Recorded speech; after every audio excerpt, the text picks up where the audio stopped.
बुधवार व्रत कथा।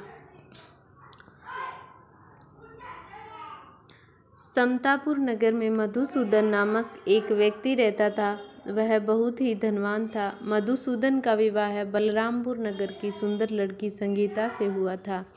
एक बार मधुसूदन अपनी पत्नी को लेने बुधवार के दिन बलरामपुर गया। मधुसूदन ने पत्नी के माता पिता से संगीता को विदा करने के लिए कहा। माता पिता बोले, बेटा आज बुधवार है, बुधवार को किसी भी शुभ कार्य के लिए यात्रा नहीं करते। लेकिन मधुसूदन नहीं माना। उसने ऐसी शुभ अशुभ की बातों को न मानने की बात कही। दोनों ने बैलगाड़ी से यात्रा प्रारंभ की। 2 कोस की यात्रा के बाद उसकी गाड़ी का एक पहिया टूट गया। वहां से दोनों ने पैदल ही इस यात्रा शुरू की। रास्ते में संगीता को प्यास लगी। मधुसूदन उसे एक पेड़ के नीचे बिठाकर जल लेने चला गया।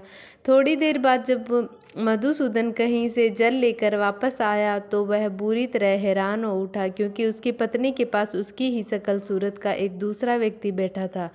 संगीता भी मधुसूदन को देखकर हैरान रह गई। वह दोनों में कोई अंतर नहीं कर पाई। मधुसूदन ने उस व्यक्ति से पूछा, तुम कौन हो और मेरी पत्नी के पास क्यों बैठे हो? मधुसूदन की बात सुनकर उस व्यक्ति ने कहा, अरे भाई, यह मेरी पत्नी संगीता है। मैं अपनी पत्नी को ससुराल से विदा करा कर लाया हूँ। लेकिन तुम कौन हो जो मुझसे ऐसा प्रश्न कर रहे हो? मधुसूदन ने कहा, तुम जरूर कोई चोर या ठग हो। यह मेरी पत्नी संगीता है। मैं इसे पेड़ के नीचे बैठाकर जल लेने गया था। इस पर उस व्यक्ति ने कहा, अरे भाई, झूठ तो तुम बोल रहे हो। संगीता को प्यास लगने पर जल लेने तो मैं गया था। मैंने तो जल लाकर अपनी पत्नी को पिला भी दिया है। अब तुम चुपचाप यहाँ से चलते बनो, नहीं तो किसी सिपाही को बुलाकर तुम्हें पकड़वा दूंगा। दोनों एक दूसरे से लड़ने लगे। उन्हें लड़ते देख बहुत से लोग वहाँ एकत्रित हो गए। नगर के कुछ सिपाही भी वहां आ गए। सिपाही उन दोनों को पकड़कर राजा के पास ले गए। सारी कहानी सुनकर राजा भी कोई निर्णय नहीं कर पाया। संगीता भी उन दोनों में से अपने वास्तविक पति को नहीं पहचान पा रही थी। राजा ने दोनों को कारागार में डाल देने के लिए कहा। राजा के फैसले पर असली मधुसूदन भयभीत हो उठा। तभी आकाशवाणी हुई, मधुसूदन, तूने संगीता के माता पिता की बात नहीं मानी और बुधवार के दिन अपने ससुराल से प्रस्थान किया।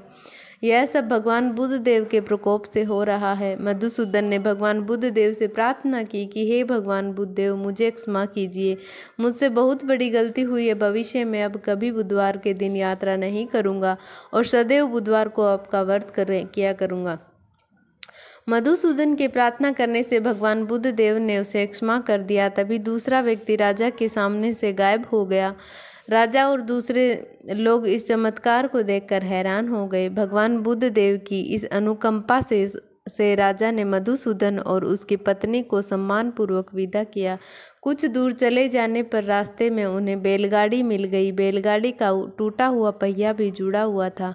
दोनों उसमें बैठकर समतापुर की ओर चल दिए। मधुसूदन और उसकी पत्नी संगीता दोनों बुधवार को व्रत करते हुए आनंद पूर्वक जीवन यापन करने लगे। इस तरह भगवान बुद्ध देव की कृपा से उनके यहाँ खुशियाँ बरसने लगी।